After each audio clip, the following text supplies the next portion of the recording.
Cleveland Clinic, Florida provides individualized treatment plans for excellent outcomes of health problems ranging from the most common to the most complex, even in cases considered untreatable by others. Cleveland Clinic, Florida. Every life deserves world-class care.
What's happening? Welcome to another KVJ After the Show podcast. Love you, Kevin. Yeah, I love you too, man. Love everything you stand Love you. Yes. I stand. He'll stand for you to love him. Yes. You stand, I'll sit. Okay. Oh, Danny's just turned the lights on. I kind of like to have it a little dark in here. I hate fluorescent lights. I believe they suck your soul out. I really do believe that. Are fluorescent lights, are they honest, or do they just make you look shittier? They make you look shitty. They make everybody look gray. But are they honest, though? Is that what, do you just look shitty? Sunlight is honest. Real sunlight is what we need, but somebody's afraid of heights, so we can't have the windows open up here. Yeah. See how that goes, huh? Wow. Yeah. Man, you sound like an ex-girlfriend just kind of fucking trying to hurt me. Yeah. Right after you. That didn't take long. And away she goes. I haven't heard of that shit before. It's your fault these fluorescent lights are sucking my soul. I got this email from Diane. She said, hey, guys, I was driving to work this morning, listening to the regular show when you're talking about Jane Fonda and the vibrators. Yes. Virginia said, maybe she's still got some in the box. And Kevin said, no pun intended. And Jaybird said, well played. I just lost it. Got a fit of the giggles in the car by myself and couldn't stop. And then that was followed by Denny's joke jury. And Kevin said, no one saw that coming about the Bright Line train. And Denny said, none of them did. OMG. It got pretty brutal here. Like super fast. You're like, oh my gosh. Gets away from you quick. It did get a little harsh. We apologize. I apologize for nothing. Yeah. We're not changing. I love Denny's like very understated. Oh, the numbers are there. Well, he wanted to be able to back up his comedy. The numbers were there. The numbers are there. He the is numbers right. are there. Did you get any complaints about that? No, no, Okay. no. I think, the difference between that and just knowing comedy that is, sometimes bordering on tragedy and things like that, that yes, when somebody had no part in it, you got to watch that. And Right. I think just from the responses I have received about the Bright Line, it's been one person after another saying, these guys have yeah, you're sad someone's dead, but it's not like they didn't have a hand in this. They drove around the arm that was down. Arms are down, things are dinging, lights are going off, and you're like going, screw this, man. And I can beat this. yes. So, it's the ones where, they had no hand in their own demise whatsoever. Innocence. Yes. So just kind of a rule of comedy. If you're writing out, how do I do tasteless jokes? That seems to be the ones that fly over the ones that don't. She said, by the time I got to work, I had no makeup left on my face, and my coworker asked why I'd been crying. I said, it's good crying. Love you guys.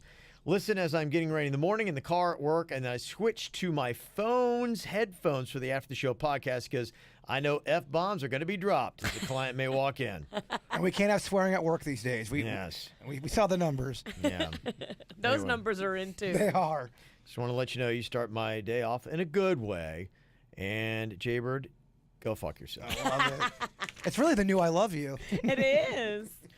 A lot of people did a quick little homework assignment today. Jaybird got shocked, got turned around, including his microphone, and started speaking into the wrong end. In my defense, I didn't have headphones on, and I just got shocked to shit. Yes. So I'm just trying to figure it out. In his over defense, here. he's only been in radio 15 years. But this does just sum it up for everyone who's always like, dumb DJs. If they saw that Radio 101, a guy talking into the wrong end of the microphone, like these motherfuckers are stupid. Look at that. It was a rough morning. It's kind of indefensible. Hey, please let people know that was not an act. I was really talking into the microphone. Oh, you were not faking it. Thank you.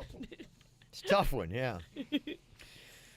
Jenny said, listen to yesterday's show. I heard the bit where you're talking about the nudist man with the last name Dick, and it made me think of a guy one of my friends knew in high school. Michael Litt was his name, but he said, please call me Mike. So we did. Mike Litt.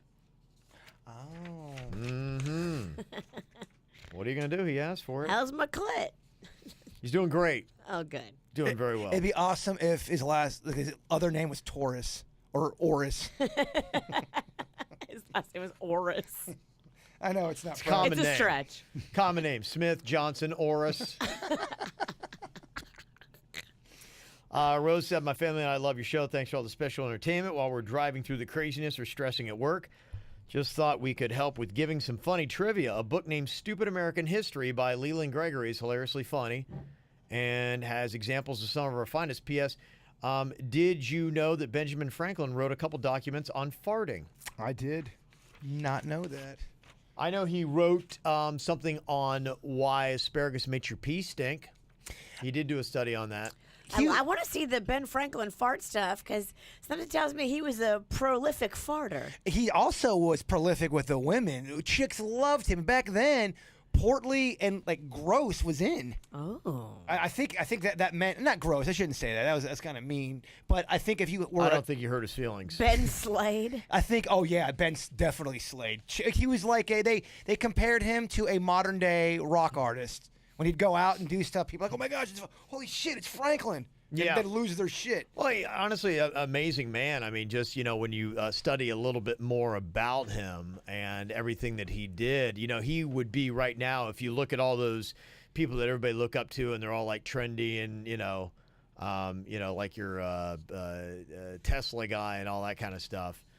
Ben Franklin would be right up there. I mean, he was always studying, trying to find ways to better himself. And I even just read an article just about a week ago about that he had 13 little laws that he'd always go back and he'd write down to kind of like remind himself for better behavior. And like one that I was looking at was like, it was like temperance. It was about like not eating too much, not drinking too much, because they would put adverse effects on your body. And so he ignored that one? Well, he would look at it and remind himself, not say you never would, but to look back and be like, okay, it's a reminder to say, hey, don't pig out, don't drink too much. But it just shows you Ben struggled too. Wasn't it? Is this true? You would probably know this, Kev, you being a history buff. Mm-hmm. Didn't Ben Franklin go over to England and they thought he was on their side, but he was kind of doing like an espionage kind of thing and gathering information, and then he comes back here and was like, this is what we got, y'all. Well, yeah, he actually spent a lot of like the Revolutionary War. He was in France, and what his contribution was to the American cause, even though he wasn't here for a lot of the Revolutionary War, he was over in Paris working on France and convincing them to jump into the war on our side, knowing that we didn't have enough arms to really stay up with the British. And it was really at a pivotal time that the French jumped in and really made it so. And we likely wouldn't have won the Revolutionary War if it had not been for France. And so Ben Franklin was... He was a big part of that, right? He was the man that was making that happen. He was over there representing the United States and saying, come on, guys, jump in this. You guys hate Britain anyway. Well, wasn't he a great orator? Like when he spoke, people were like, all right, yeah. Franklin is bringing the shit. Yeah, he was. Yeah. Chicks like that. They did. Yeah. They like a little portly. Yeah, he had 13 virtues, each with short descriptions that he would always work on, temperance being one, eat not to dullness, and drink not to elevation. Is how he put it in the flowery language. I'm out. Nothing's more fun than elevation, Kev. We're out, coach. He said, silence, speak not but what may benefit others or yourself. Avoid trifling conversation. That's very good for Virginia. Nice. Yeah, that sounds like something Kevin would say. Don't gossip. Don't gossip. Oh, shut up. Stop being so boring. I mean, Virginia kind of has to gossip. That's kind of her. I mean, you do the fucking gossip. I mean, if you ever had a dream job, this is my dream coming true. Mm-hmm. That was it. So he had things like humility and tranquility and sincerity and things like that were his 13 virtues. So, yes, interesting book. And farting, apparently. So that was one of the big things he was into. I got to definitely look that up. Yes. Well, Heather from Stewart might know a thing or two about farting because she's vegan. And sometimes a lot of vegetation and roughage will cause gas. I don't know, and I'd hate to paint you with that brush, but... Some people do, though. Some people do. She talked about how she recently dropped 49 pounds after 3.5 months of eating vegan. Congratulations. Good for you. Look, y'all, it works. It does. I did it. Me and Denny's did it for a month, and we lost a shit ton of weight. And we're still eating. We were eating. She said, I've never felt this good, and I still have 100 pounds to lose. A couple things helped her out, and I was watching some shows on it, including What the Health on Netflix and 101 Reasons to Go Vegan on YouTube. I realize most of us have been taught the wrong way to eat, and eating meat and dairy is actually very unhealthy. I do believe that watching the documentaries and slaughterhouse footage has definitely opened my eyes. I can't watch that slaughterhouse stuff. Yeah, what do you think about this? Give me your thoughts. Yeah, I mean, there have been a lot of times it's been part in my mind thinking, hey, maybe I will switch to vegan. And probably right now I'm closer than ever. And you're right, slaughterhouse videos and things like that, definitely affect. I would never want to buy any kind of meat that came from one of those places. I would hope that the meat that I do eat is harvested in humanitarian ways. I love animals. I would wouldn't just wanna hope see that the happen. animal died of natural causes and then we eat it. Yeah, I think, and I had talked to somebody who was a meat eater and said, there are more humane ways to do it. And not to say that it's ever great, but some of these places, it's torturous. And it's like they unnecessarily put the animals through a lot of grief. And so, yeah, it is unfortunate anybody's got to, lose your life for their diet. Well, what it does too, when you do the vegan thing, it forces you to stay to a plan. Because if it has any kind of animal product, you can't eat it if you're truly trying to do it the right way. So it forces you to do shit you normally wouldn't do, and your body is like, oh, you can't have soda because there's bone char in soda. Yeah. You can't have this because there's a rat dick in it. I don't know what they got. Yeah. But there's food product and pretty much everything. Nothing is better than barbecue rat dick. I know, but I mean, if you want to be vegan, you can't eat that rat dick. All right. I don't think I would ever go vegan because of that. And it's like a big part for me that's a problem. Like I was looking at the Ryan Beckett diet that he gave you. I'm like, this is awesome. If someone handed me the meal and said, hey, just eat this and do this, I'd be all about it. In fact, I had my food service thing today. It was, talking to my mother-in-law about it. And she's like, oh, what are you doing it? And my wife started to order some meals. She's like, they taste fantastic. And they show up my front doorstep. I put them in the fridge. I warm them up, and that's it. And that's all I have time for. And I right now would have to readjust my life to a point to go to the grocery store and buy food and prepare and all that kind of stuff. And I know because I used to do that when I worked out. It would take me about 45 minutes every day to have my food ready. Oh, for sure. I don't have that time now. When we first did the vegan thing, the first 2 weeks was a really terrible struggle because we just didn't have the knowledge of what to get. We had to do a lot of research. Cool thing, if you want to try out vegan, go to Whole Foods. They've got tons of products with the V right on it. You look at it, go, oh, V, it's vegan, boom. And that's literally what saved us. That would make it a lot easier. In my food service place, they do vegetarian stuff. So if you are into that, they do accommodate. So, yeah, I have part of it I've thought of, and I'm eating more vegetable-based stuff. I do a little bit of fish. I really don't do any red meat anymore. It's rare, and the only time I really ever eat red meat is almost when I have to. Like, there's nothing else to eat. What's that when you eat fish, like pescatarian or? Pescatarian, yes. Pescatarian, yeah. I only eat red meat if it's super special. I don't seek it out, but if it comes to me and it's really like from a wonderful place, I just don't look for it anymore. Yeah. I love burgers, but a BurgerFi does an amazing veggie burger. For me, that it feeds the beast. But sometimes, though, you'll smell a burger being cooked from the distance. Some people really know how to prepare a burger. They know how to grill it. They know how to do all that stuff. It makes your mouth water. The smell is amazing. Yeah, and I've heard good things. I mean, I have heard a couple stories where some people have gone like vegetarian or vegan. They're like, oh, I just need a little bit of meat back in my diet. And so they did, go back. So I'm not hardcore, but I'm teetering on the edge. And I was talking to the guy that put me through a workout yesterday. I was talking to him, and he's lost. Do you have a new trainer? No, it was just kind of a one-off. There were some guys that were in town, and so I was bringing them over, and they were looking for a workout, and so I brought them over, and we did kind of like a group workout. Kind of thing. Fucking group workout, bro. Is this a church workout? Yes, it was. Yes.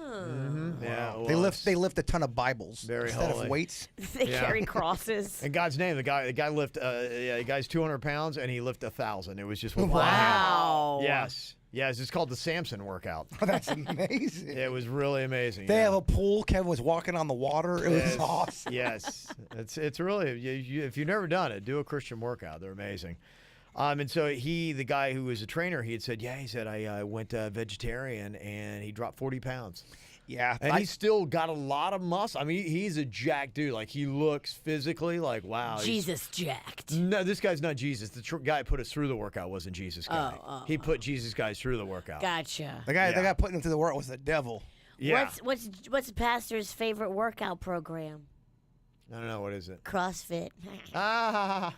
I don't know. I'm laughing more at you laughing at your material. That's pretty good. That's funny. I Denny's, write that down. I kind of like random jokes during the show. It's nice. That was good. I like that. We should do that more often. In the middle of something, just break it down with a joke. That will get old real quick. Yes. Not in this climate. Yeah, so I do like that, and I might, what I'd probably do is I'd probably take a week and then say, okay, just this week, I'm going to order up only stuff, only vegetables. I would say probably about 80% of the stuff I see eats vegetables anyway. Just see how I feel at the end of a week. You actually would be the one person that could do something like that. You're very disciplined with your eating, and you're not really a food. I know you love food. I know you do, but it's not a big deal for you. It's not like how it is for me. You could easily do the vegan thing. As long as it was prepared, you'd rock it. You're like Kimmy Schmidt. You are unbreakable. Unbreakable, Virginia. You are. With your diet, you are absolutely unbreakable. I've never seen it ever in my life. I've been around a lot of people who I don't want to see it, but I see it. Yeah, even when it was Gaunt Kevin. Gaunt Kevin was still, no, I can't have that cake. You were always the diet pansy. Yeah, no, well, I know what happens. I've got battling genetics, baby.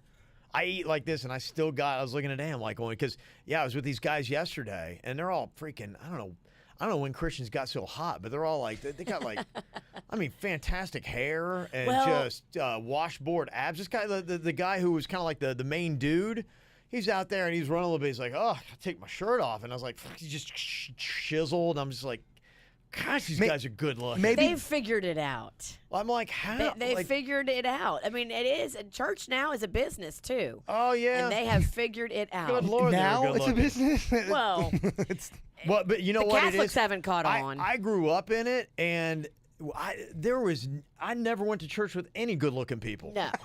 No. I swear to God, every single person I went to church with until the age of 24 was ugly. They were out hooking up with people. That's why they weren't in church. Yeah, and now they're freaking gorgeous. It brings people. I mean, even in church, guys, sexy sells. It does. It does. Oh, It It's a works weird out. thing to think about, but it is a business, and it's sexy sells. It's a crazy Anytime deal. there's money involved and you need money to make something run, there is a business side of it. Yeah. It's just the way it is. I don't think you're saying anything controversial. People want to be around good-looking, successful, what they aspire to have in their own lives. And so, all of those pastors that you're talking about, they need to be at the top of their game in every way. I don't know. I kind of like my pastor with a belly. I can relate. I'm like, all right, Well, then you need to come Catholic. I'm like, this guy, he gets it. He's every man. Priests still have not gotten the memo yet that they need to get on the CrossFit. There is some preachers out there that's preaching, don't do this, don't do that, and they've got a very large belly. Yeah. Oh, I posted a photo from the workout yesterday, and it cut me out of it. Oh. Yeah. Well, there's a photo of the crew that we had yesterday. And you're out of it, huh? Yeah, it cut me out. Oh yeah. Who posted it? Jesus. The guy whose account it is, the guy the head guy. Your Yeah, church? it was there. Well, no, he's a. They're like, Kevin, will you take our picture? Nah, he's like he's from South Beach. Yeah, 'cause he's a Miami guy. Oh. Yeah. And they cut you out of the picture on purpose? Nah, I don't think so on purpose. They just they took it. Yeah. Let me see. I don't like that. I mean, you're nice enough to bring them over there, and they're cutting you here out we of their go. social media. Virginia's got to start shit. WWJD. He wouldn't be cutting you out of pictures, Kevin, I'll tell you that much. you don't know when people are being mean to you, Kevin. I was probably somewhere. I don't know No. what's going on. Nobody slights Kevin like that. It's a photo, Virginia. on a- I know. On Do an me a favor. Instagram Throw some account. of that water on your face. Cool down a little bit. Lord, guess how many followers this guy has on Instagram? 20,000. Okay, good guess. What do you think, Jay Bird? Anywhere between 20,000 and 3 million. Okay, you're right. Yes. It is in there. 466,000. Whoa. Good. And they cut you out of the picture. Yeah. Yeah. Thanks, guys. Yeah, thanks for tagging us. Thanks for the possible reach. We actually could have used a tag. All right, now I'm pissed off with Virginia. Why the fuck are they slighting Kevin? Kind of pissing me off that we could use those Instagram numbers. Dang it, man. That's really the post I could have been in. I Not should have been in. cool. Not cool. Because you're right. You see that at Kevin Ralston? It would have helped. Don't make me have to roll in there. Yeah, all right, well. Let's see, other stuff we got going on here today. Mendes said, my husband and I went on a financial diet last month. We do this from time to time to save money and pay off a little bit of debt. But when I hear Jaybird's multiple sightings at various restaurants, it makes me kind of like add up. How much is he spending in the course of a month at restaurants? A lot. A lot. Yeah. He looked at his finances and he couldn't believe it. I mean, it's money that I can afford, but I don't do a lot of other stuff. Going out to restaurants is like my golf. I really, since I was a kid, I thoroughly enjoy going out to restaurants. I get butterflies in my stomach. It's a lot of fun for me. It's great fun. Yeah, I hear you. No, it's kind of my thing too. He said, would he be willing to share his bank statement amount on food for January? I'm just so curious and envious. Maybe it can be a game. Whoever gets closest amount wins a pizza. Bird, this is by no means a jab at you, just pure curiosity. I adore you. Jay Bird, go fuck yourself. I totally get it. I would like to crunch those numbers too. Yeah. Keep in mind though, all that food, sometimes I'll eat it 2 days in a row. I'll order a Sure. shit ton, Yeah. maybe $70 from a if- restaurant. If you send me your statement, I'll extrapolate the percentage. I won't give exact numbers, but I'll say, no, it makes sense because you're really good at math. I am. I'm good at financial math. You got a lot of balls. You're good at math. Yeah, and they've even broken it down too that, what kind of did it for me and the reason why I got no guilt about it is a lot of times, honestly, you're not spending a lot more money, if any at all. And if you do it right and do it the right way, and I crunch down what I was spending at the store compared to the food service thing, and I'm like, yeah, okay. The I'm pretty food even. service that I do, because I go through a couple of them, and that's what gets really expensive. And it's usually during a time where me and Denny's don't want to leave our house studio because it's just going out. That's an hour and a half, and it does cut down on time. But the service, yeah, like the automatic Delivery. Automatic. When they go to the restaurant and pick it up for you, that's an automatic like $20 right off the table, right off the bat. Then you got to tip them. Delivery dudes, he's talking about Or- chow yeah. cab, Gravy, all that kind of gravy, stuff. yeah. Somebody, Becky, giving you an idea here on an Aquarium HD Moods DVD that she gets. That, hey, it's like all the sound and the noise and all the good stuff without having to deal with an expensively big aquarium. That's what Denny's got. Denny's got a fake fireplace because it's way cheaper. And it is fun. I love it. Yeah, those fake fireplaces is crazy. I told you, like, the one guy that I went to Clemson with, that's his business. Had no idea. Huh. I'm like, yeah, I found out like what his deal was, and they sell them in mobile homes and RVs, and he has his place in Clemson because he deals with Lowe's and Home Depot. Has the second biggest sales day ever on QVC selling fake fireplaces. I get it Wow. because it's very relaxing. I didn't get it. I was like, really? And then I went up to Ann Arbor in the fall, see my son at Michigan, and everywhere I went, I'm like, fake fireplace. Oh my gosh, fake fireplace. That's all his stuff. I'm like, it's all over the place. When Denny's turns the I lights had no idea they're down, so big. He gets it real dim. He'll Yeah, put the little fireplace it looks like real on. fire, and they even have like a heater in them. Yes. So it's almost like everything about like a fire without like there being fire. Me and Danny will sit by the heater. Just It's crazy. Try to light one of those funny cigarettes off of it. It's not Doesn't working. light. Dude, it's not working. But man. it is very peaceful. And I believe they do the same thing because he's got his in his TV thingy where he puts the TV on. It's built- Console? Yeah, he's got it in the bottom of it. But Yeah. I believe they also have fish you can put in there. How cool is that? Yeah, so there you go. Let me see, Tanya, with a couple questions and suggestions. Now that you got the Google Free Clock, you guys should bring back Battle of the Generations. It was a great game ruined by cheaters. So she liked it. yeah. Remember, yeah, we're having people. That was one of the big problems was I was asking and we were waiting and they'd be like, I think it's, yeah. Rob Zombie. Very Yeah. good. You nailed it. Yeah. Can you guys also finally do the Hot Seat podcast with Jay Bird and the spouses? I'd love to hear the perceptive of Kim, Panda, and Jen. Bird is ready to do it. It's really up to you guys. Yeah, honestly, I think it's probably just I think the Queen's the holdout because Jen and Panda have agreed. probably like a Saturday morning is probably best. I mean, yeah, like during the week is too crazy, and like I said before, I don't even see her during the week at all. Because you guys don't have to be here for that. In fact, it might be better if you guys are not here for that. Yeah. So we can get the real, Yeah, the real I grind. mean, if you did it, maybe she could do it like after like 7:30 or 8 p.m. Because I'm gonna get some shit out of them. Don't Late. you worry. I'm Okay. gonna get the dirt. Probably after 8 p.m. or like Saturday morning, something like that. I mean, Panda's gonna spill his balls off. I Yeah. love it. Come- I think sometimes that's a good thing. What is this? Talking. For sure. Yeah. If everyone doesn't get their feelings hurt. Right. What if he gets all honest and then it's like, well, it's fucking terrible. What if we have a breakthrough? Well, I mean, then maybe we needed a breakthrough. Okay. I'm okay with honesty. She said, Virginia, do you call your husband Panda at home or do you call him by his first name? I call him Panda. During Okay. sex too? Yes, give it to me, Panda. I mean, that's Big a old fair panda. question. Arr. No, I don't know if I call him out by name during sex. I don't do that a lot, but it's too confusing for me to have multiple Kevins. He knows if I'm talking about Kevin, it's Kevin at work with the beady eyes. I haven't called your husband Kevin probably in 15 years. Yeah, he's just not Kevin anymore. Well, I just once a nickname Interesting, established within a group, I think it's hard to shed. Yeah. Also, lastly, Virginia, you need to do more of the "What the heck is Baby Rocco saying" bits. Yes, I've Not got getting some. younger. I've got some in my in the computer. I think there's some in there we haven't played yet. Anybody asking or emailing, or we're going to do another round of what is Denny's cat saying? Has anyone said that? Haven't got that yet. I'll write that email later because I want that shit to come back. Yeah, we'll have to see. Justin said here, hey, living in Western Maryland, I had a snow day and I fell behind the podcast and I just listened to the one talking about how kids are becoming rude because they're barking out orders to Alexa or Siri and not saying please and thank you. So I got to ask, am I the only one who consistently says please or thank you to a robot? I just always find myself, thank you for shopping at blank, and very proudly, and I say, you're welcome. And he talks back politely.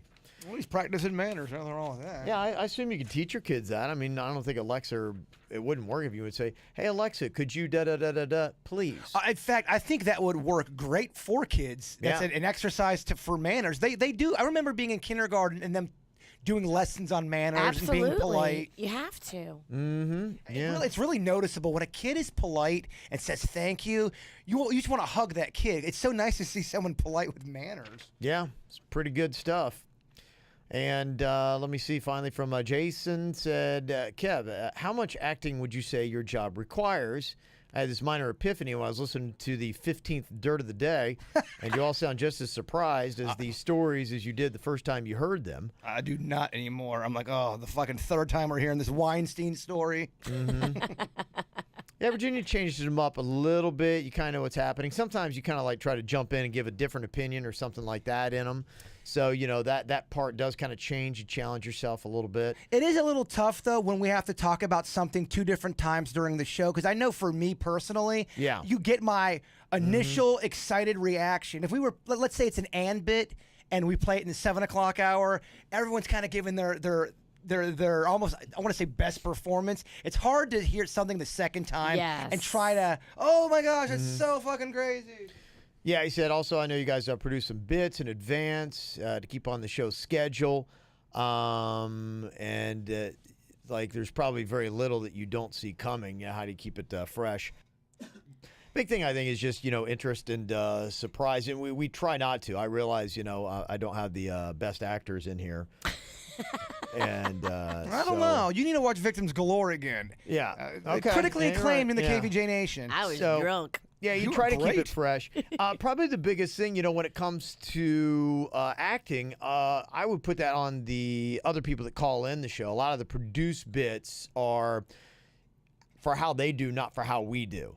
You know, because you get something that just falls flat, or, you know, because a lot of times people, they don't do what we do, and I find it's hard a lot of times. Like, I get an email and it seems awesome, and then when a person tries to tell the story, it's a hot mess, and you're just like, oh my gosh, like, and it's long too. You can't even follow this, and you're just like, all right, I should have just read the damn email. And storytelling is tricky, and it is an art. It is, yes, and absolutely. If you don't know how to do it, and you come on the radio and you're nervous, it's hard. Yeah, it is, and you can really trip yourself up, and then you're like, I blew it. And we practiced, and just through time, I just realized that we had enough where you read an email like, oh, this is great, and, you know, even then you'll still hear, when we record stuff, I'll get to the point where like going, and then you had this in the email, because I'm trying to walk them through it, because they're nervous. Well, they're just way so far out, and you're like going, you're not even getting to the meat. Well, yeah, you're not even getting to why we have you on. It's like you've taken 2 minutes, and people are like, tuning out. And I get complaints super fast sitting here watching the text rolling in.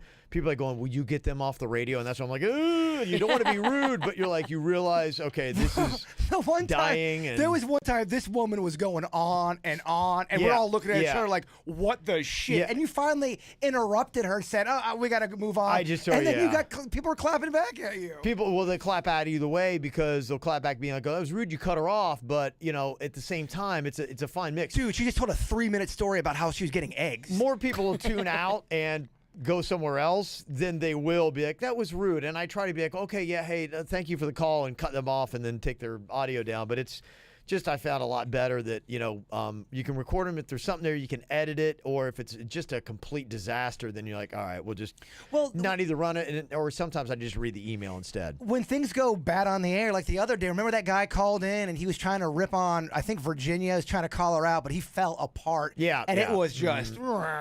That'd have been great to You got to record, call it out. You got to call it out though and say, what the hell was that? Because if you just move on, the audience isn't. They're not idiots. They want to hear us comment why that was so fucking terrible. Right. So as much as we can, we come to a place where it's like we want everything to be natural and organic, but at the same time, you want the control of being able to say, hey, let's try to put the best stuff on and try to have a gatekeeper in a way to kind of like keep the stuff that was just a complete waste of time and nobody enjoyed it. We should have it if someone goes long. It could be for someone in the studio or on the phone.